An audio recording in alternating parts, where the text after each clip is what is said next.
ਕਰਤਾ ਪੁਰਖ ਵਾਹਿਗੁਰੂ ਜੀ ਦੀ ਰਹਿਮਤ ਨੂੰ ਵੰਡਣ ਆਏ ਧੰਨ ਗੁਰੂ ਨਾਨਕ ਪਾਤਸ਼ਾਹ ਜੀ, ਉਹਨਾਂ ਤੋਂ ਸਦਕੇ ਜਾਂਦਿਆਂ ਹੋਇਆਂ ਵਾਹਿਗੁਰੂ ਜੀ ਕਾ ਖਾਲਸਾ ਵਾਹਿਗੁਰੂ ਜੀ ਕੀ ਫਤਿਹ। ਧੰਨ ਗੁਰੂ ਨਾਨਕ ਪਾਤਸ਼ਾਹ ਜੀ ਧਰਤੀ ਦੇ ਲੋਕਾਈ ਨੂੰ ਸੋਧਣ ਲਈ ਤਿਆਰੀ ਕਰ ਰਹੇ। महान सतगुरु, सूरमे सतगुरु, वीर बहादुर सतगुरु, वड जोधे गुरुदेव गुरु नानक पातशाह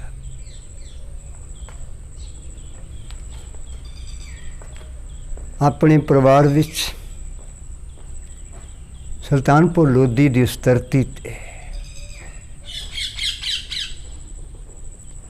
उन्हों का परिवार गुरु नानक सच्चे पातशाह जी के चौगिरदे च बैठा। उन्होंने दो सपुत्र ने, बच्चे ने, श्री चंद जी, लक्ष्मी दास जी, उन्होंने सपत्नी, उन्होंने निकट गुरु नानक सच्चे पातशाह जी संसारक रिश्ते विचों वड्डी भैन ते गुरु नानक जी नूं खुदाई नूर, खुदाई पैगंबर दे तौर ते जानन वाली, जीवन वाली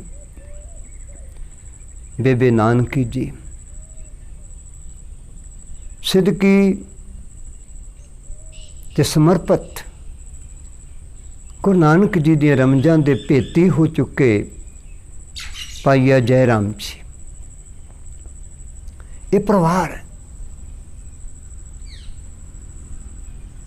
गुरु नानक दे चौगिरदे विच है।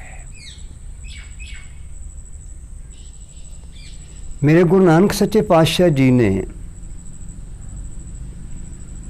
अपने परिवार दे इन्हां निकटवर्तियां नूं अपने अगले आने वाले समय दे कर्म की तैयारी का जो वातावरण बनया हुआ है, वह सारे का सारा प्रसंग इत्थे विचार लिए अगे साझा किया है। दस्सिया है कि सानू खुदा का हुक्म है, परमात्मा का आदेश है, करता पुरख की रजा है कि असीं संसार की धरती ते विचर के खुदा का जो ज्ञान का संदेहा है वो मनुख मात्र तक लेके जाइए। धरती के उत्ते पाप है, जुल्म है, अत्याचार है, धक्का है, ना बराबरता है।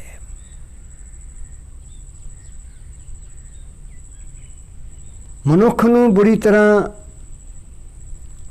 जमात वंड दे विच वंड के खुदा दे बंदे नूं जलील कीता जा रहा है।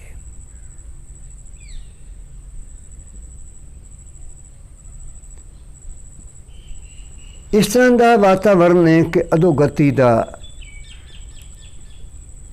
पूरी तरह चारे पासे वरतारा है।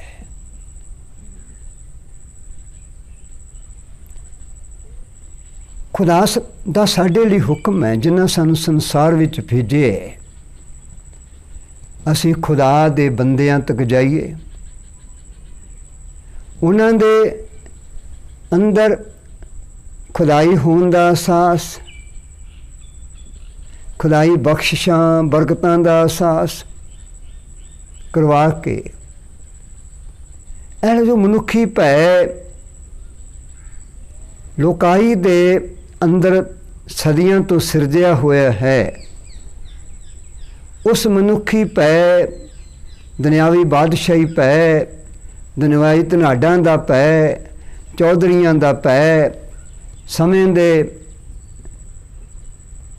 ये जिहड़े गल दे अगले पासे दे करिंदे ने, इन्हां दा भय, असीं इस भय विचों संसार नूं बाहर कड्ढण दा उपराला करिए, यतन करिए, खुदा दी रजा विच चलीए।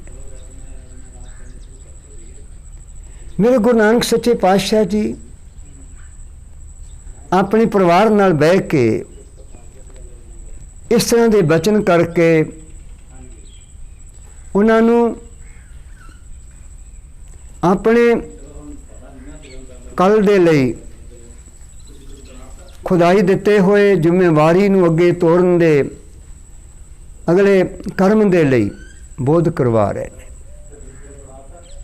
इत्थे संवाद होया।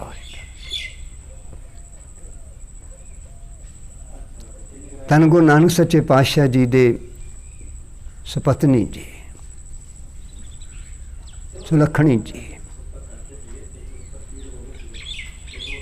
उन्होंने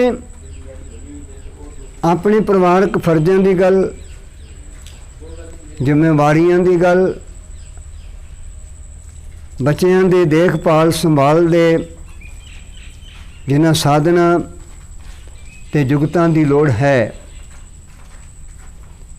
जो कुछ एक परिवार के वरतारे का हिस्सा हुंदा है, उन्होंने इत्थे चर्चा का हिस्सा जरूर बनाया होएगा।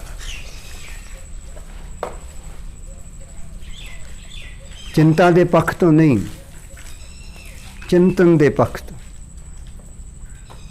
आप एक गल सारे समझण का यतन करिए।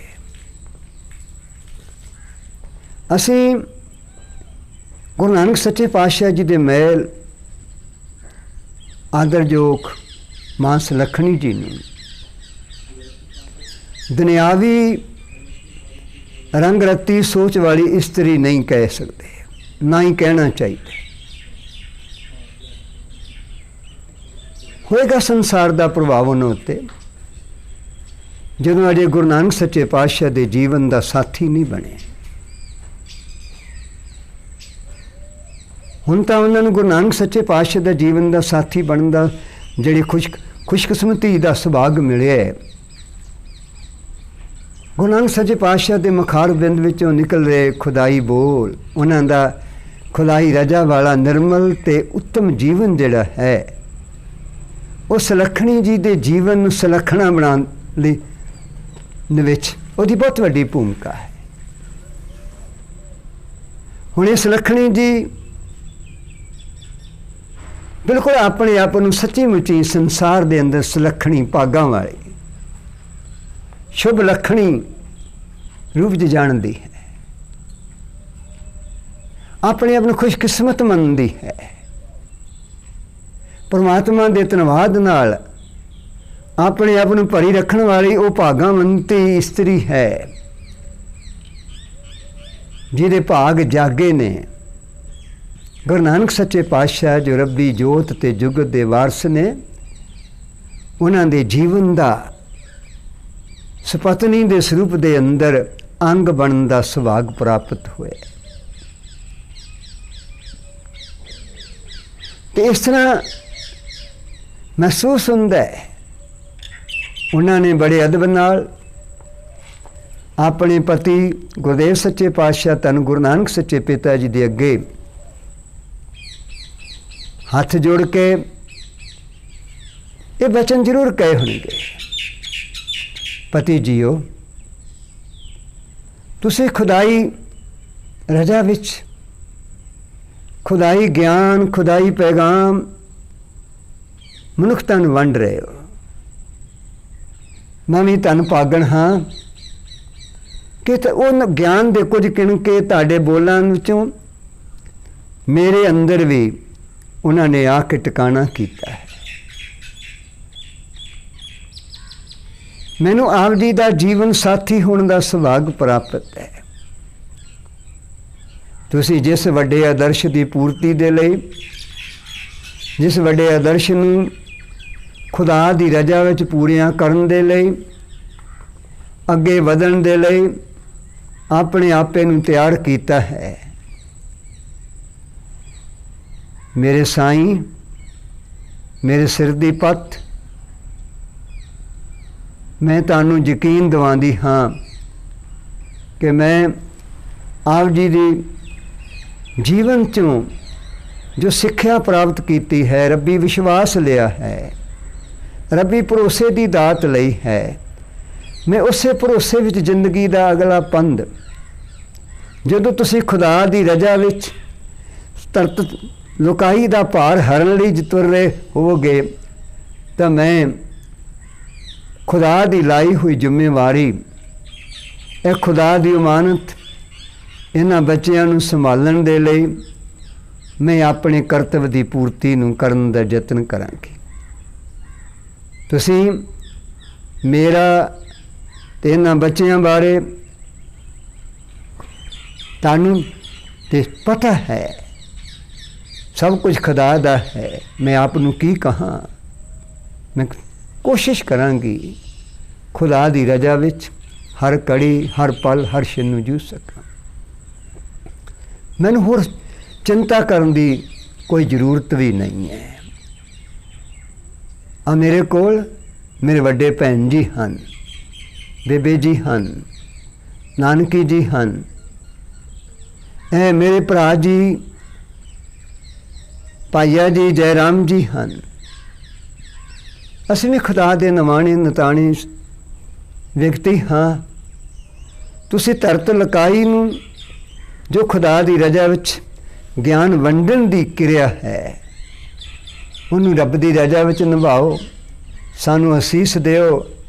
असीं भी उस खुदा की रजा विच तुहाडी आग्या का पालन करदे हां, अपनी जिंदगी नूं उस भै भाव विच रहिंदिआं होइआं बतीत कर सकीए।